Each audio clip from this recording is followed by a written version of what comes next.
नमस्कार साथियों, जय हिंद। अभी बात होगी शिक्षक बहाली के विषय पर। और एक मामला जो है वो सबको आपको पता होगा कि अभी बीपीएससी TRE-1 और TRE-2 में अभी मधेपुरा से सूचना आई है कि मधेपुरा से लगभग 60 शिक्षकों को, जो नवनियुक्त शिक्षक हैं, उनको नोटिस देकर शो को जारी किया गया था और उनको जो है बाहर का रास्ता दिखाया गया है। उनको उनके पद से हटाया गया है। तो TRE-1 और TRE-2 में जो बहाल शिक्षक हैं, उस मामले पर जिला शिक्षा पदाधिकारी की तरफ से एक पत्र जारी हुआ है साथियों। पूरी तरीके से जो बहाली की प्रक्रिया है, उसी बहाली की प्रक्रिया में पूरी तरीके से सामने आ गई बात कि जो काउंसलिंग थी, इसको लेकर लगातार हम लोगों ने आवाज़ उठाई कि TRE-1 और TRE-2 दोनों में कि डॉक्यूमेंट का वेरिफिकेशन जो है बीपीएससी या शिक्षा विभाग अपने स्तर से कर ले, परंतु उन्होंने नहीं किया। और कुल मिलाकर अब जो बात ये सामने आई है कि सारी चीज़ों पर गतिविधि के रूप में और जो फर्जी बहाली है उसके उसके क्रम में कई चीज़ें सामने आई है। तो अभी मधेपुरा एक उदाहरण है, कोई पहला उदाहरण नहीं है मधेपुरा। आपको इसके पहले भी याद होगा कि औरंगाबाद से लेकर नालंदा, और नालंदा में तो 300 से ज़्यादा नवनियुक्त शिक्षक वो फरार चल रहे हैं। उनकी बहाली प्रक्रिया गलत तरीके से हुई है। तो सीटेट वाले सबसे ज़्यादा फर्जी पाए गए हैं। वो सीटेट जिसमें जो टीचर एलिजिबिलिटी है उसमें 60% मार्क्स, यानी उसको 90 नंबर कम से कम आने चाहिए अगर शिक्षक आपको बनना है।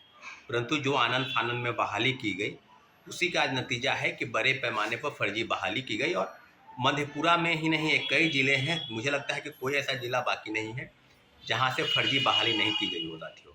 और पूरी तरीके से विरोधाभास के रूप में जो नवनियुक्त शिक्षक हैं उनको बाहर किया गया है। उसमें सर्टिफिकेट के वेरिफिकेशन के दौरान सिर्फ सीटेट का मामला ही नहीं है, STET की जो फर्जी बहाली है, फर्जी सर्टिफिकेट है, वो भी कई जगहों पर लगाया गया है। डोमिसाइल सर्टिफिकेट, जो सबसे ज़्यादा जिस बात की चर्चा हम लोग कर रहे थे कि बिहार सरकार को डोमिसाइल नीति लागू करनी चाहिए थी, परंतु आनंद फानंद में सरकार के मन में कौन से सवाल कौंध रहे थे, उन सवाल का जवाब तो बिहार के युवाओं और अभ्यर्थियों को देना होगा कि आपने डोमिसाइल नीति को हटाया और दूसरे राज्य के लगभग 14 राज्य के लोग बिहार में नौकरी कर रहे हैं और कई सर्टिफिकेट जो है वो फर्जी पाए जा रहे हैं। तो पूरी तरीके से अब चीज़ों पर दिव्यांगता प्रमाण पत्र की जांच होनी चाहिए, उसको जांच नहीं किया गया। मेडिकल इंस्टीट्यूट से, चाहे मेडिकल कॉलेज से उसको जांच कराकर, तो आज हम लोग इस बात की चर्चा कर रहे हैं जिसमें 1 कैंडिडेट 1 रिजल्ट और डॉक्यूमेंट का वेरिफिकेशन अपने स्तर से कर ले। तो बीपीएससी की तरफ से मुझे लगता है कि एक बहुत बड़ी अभी खबर जो है छन के आ रही है कि बीपीएससी ने जो सूत्रों के हवाले से खबर है उसमें कि 1 to 5 और 6 to 8, जैसा कि रोस्टर क्लियर होने के बाद जो पद में भी कटौती की गई, जिसमें EWS और BC कैटेगरी के जो छात्र हैं उनमें कम से कम 6000 पदों की कटौती हुई है 1 to 5 और 6 to 8 में। और रिजल्ट का प्रकाशन हुआ है। अभी 9, 10th और 11, 12th में रोस्टर का क्लियर होना अभी बाकी है। इस सब मामलों को लेकर जो है जल्द से जल्द मुझे लगता है कि रिजल्ट का प्रकाशन होगा, रोस्टर क्लियर होने दीजिए।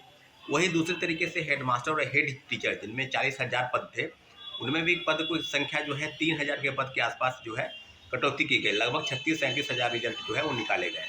तो 1 to 5, 6 to 8, 9, 10 और 11, 12 यानी तीसरे फेज की बहाली में जो है काउंसलिंग की तिथि, जिसमें हम लोग लगातार बात कर रहे थे कि काउंसलिंग कहाँ होगी, तो काउंसलिंग बीपीएससी शिक्षा विभाग अपने स्तर से कर रही है और शिक्षा विभाग ने इसके लिए जिलों को डिप्यूट किया है।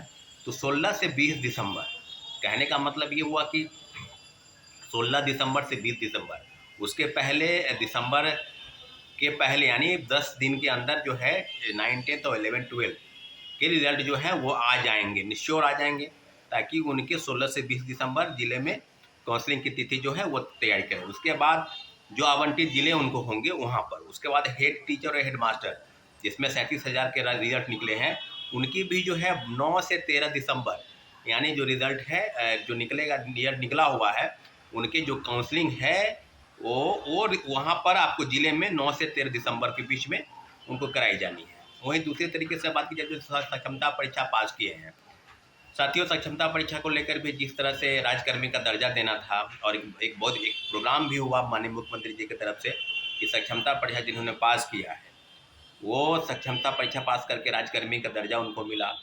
वो बीपीएससी से बहाल शिक्षक की तरह ही, लेकिन जो विरोधाभास था कि वो जूनियर बन जाएंगे, सीनियर बन जाएंगे, एक ही तरह के काम कर रहे हैं।